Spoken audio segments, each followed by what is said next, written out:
કેશોદના બામણસાળા ઘેડ ગામે 40 વર્ષ જૂના શિક્ષક અને વિદ્યાર્થીઓના ગુરુ શિષ્ય સન્માન કાર્યક્રમ યોજાયો હતો। નિવૃત્તિ પહેલા 35 વર્ષ વલ્લભ વિદ્યાનગરમાં રહી સૌરાષ્ટ્રના અનેક વિદ્યાર્થીઓના માર્ગદર્શન બન્યા હતા। કેશોદના બામણસાળા ઘેડ ગામના નિવૃત્ત શિક્ષક ડોક્ટર એસ.ડી. કરંગિયા એ વલ્લભ વિદ્યાનગર 35 વર્ષ રહી પોતાની એક અલગ ઓળખ ઊભી કરી શૈક્ષણિક કારકિર્દી બનાવી હતી। જ્યારે સૌરાષ્ટ્રના ગામડાઓમાં શિક્ષણ પ્રત્યે જાગૃતિ ન હતી ત્યારે આ શિક્ષક અને ગૃહિણી તરીકે તેમના ધર્મપત્ની જ્યોત્સનાબેન જ્યારે જરૂર જણાય ત્યારે સૌરાષ્ટ્રના અનેક વિદ્યાર્થીઓને નિઃશુલ્ક ભોજન અને શૈક્ષણિક માર્ગદર્શન પૂરું પાડ્યું હતું। આથી દંપતીના સેવા કાર્યને બિરદાવવા તેમના જ માર્ગદર્શન હેઠળ તૈયાર થયેલા બામણસાના યુવા શૈક્ષણિક કર્મચારીઓ એક સન્માન કાર્યક્રમ યોજાયો હતો। આ નિવૃત્ત શિક્ષકના 35 વર્ષના કાર્યકાળ દરમિયાન તેમના હાથ નીચે વલ્લભ વિદ્યાનગર ખાતે તૈયાર થયેલા દેશભરના 50 જેટલા વિદ્યાર્થીઓને નિમંત્રિત કરાયા હતા। કાર્યક્રમમાં બામણસાના નિવૃત્ત શિક્ષક ડોક્ટર કણસાગરીયાને વાડીએ યોજાતા ગુરુ તરીકે તેમની હાજરી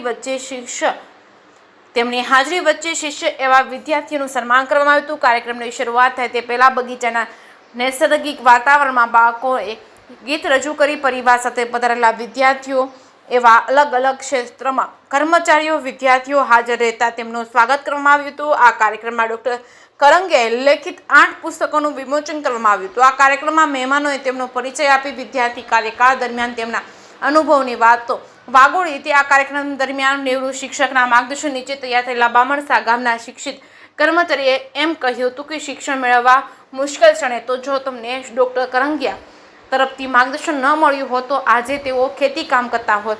વધુમાં આજે બામણસા ગામના ઘરે ઘરે કે જે નોકરિયાત વ્યક્તિ છે તેમના સંત મખનદાસ બાપુના આશીર્વાદ બાદ તાલુકામાં ગામમાં માધ્યમિક શાળા સ્થાપિત કરનાર રતિભાઈ કારેકલિયા તેમજ શૈક્ષણિક માર્ગદર્શનમાં કાર્યક્રમમાં હાજર ડોક્ટર કરંગિયા ગુરુ સ્થાને છે તેમ કહી ઉપસ્થિત સૌ કોઈ ભાવ વિભોર થયા હતા।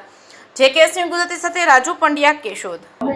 હું ડોક્ટર એસ.ડી. કરંગિયા, બામણસા ઘેડ, તાલુકો કેશોદ, જિલ્લો જુનાગઢ, વલ્લભ વિદ્યાનગરમાં 35 વર્ષ સુધીની મારી કારકિર્દી પૂરી કર્યા પછી હું મારા ગામ વતન પાછો આવી ગયો અને મેં વિચાર્યું કે જે છેલ્લા 2 વર્ષથી વિચારું છું અને મારી પ્રક્રિયા મેં શરૂ કરી છે કે જે ટીચર્સ પાસે હું ભણેલો હતો એવા મારા જે શિક્ષકો આજે હયાત છે એમને સન્માનવાનો કાર્યક્રમ ગયા વર્ષે રાખેલો હતો।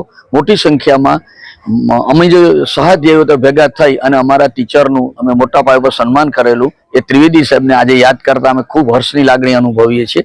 આ વર્ષે અમારા જ વિદ્યાર્થીઓ 35 વર્ષ પહેલાના, 40 વર્ષ પહેલાના, 42 વર્ષ પહેલાના છોકરાઓએ નક્કી કર્યું કે આજે મારે ખેતરે મળવા આવવાનો એમણે શુભ સંકલ્પ નક્કી કર્યો। પાછી પ્રફુલ ગાલા, રમેશ લાલચેતા એમ બધા જ મિત્રોએ ભેગા થઈને આ કાર્યક્રમને શોભાવવા માટે દૂર દૂરના વિસ્તારોમાંથી એટલે કે પૂનાથી શરૂ કરીને ફોરેનથી શરૂ કરીને અમદાવાદ, બોમ્બે, રાજકોટ, જુનાગઢ એમ અનેક વિસ્તારોમાંથી ઘણા બધા મિત્રો અહીંયા અમારા ખેતરો આજે આવ્યા। એમની સાથે એક શુભ મિલન થયું। બધા સાથે લગભગ 50 જેવી સંખ્યામાં મિત્રો ભેગા થયા। અમે બધાએ એકબીજાની ઓળખાણ તાજી થઈ। જૂના અમારા જે વિચારો હતા, અમારી જે કાર્યશૈલી હતી, જે એકબીજાના સંબંધો હતા એ બધાને તાજો કરવાનો અમને મોકો મળ્યો। અને મારી આસપાસ જે ઊભેલા છે અમારા કેટલાક વિદ્યાર્થીઓ છે, કેટલાક સ્નેહો છે, કેટલાક સંબંધીઓ છે અને they all are well wishers for the society. આખા સમાજને સારી રીતે કેમ જીવી શકાય એ પ્રક્રિયાને ઊભી કરવા માટે સતત પ્રયત્નશીલ છે। અને માધ્યમ નક્કી કર્યું છે કે દર વર્ષે એક વખત જૂના વિદ્યાર્થીઓ અને જૂના શિક્ષક જેટલા મળી શકે એટલે મળવાનું અને ખેતરે આ કાર્યક્રમ રાખવાનો। ગ્રીનરીની વચ્ચે બધાનું મગજ પણ ગ્રીન થયું અને બધાના મનમાં એક પ્રકારનો કન્સેપ્ટ એવો આવી ગયો કે જીવવું હોય તો શું સુંદર રીતે, સારી રીતે, મજા આવી રીતે કેમ જીવી શકાય એના ભાગરૂપે અમે આ શરૂ કર્યું છે।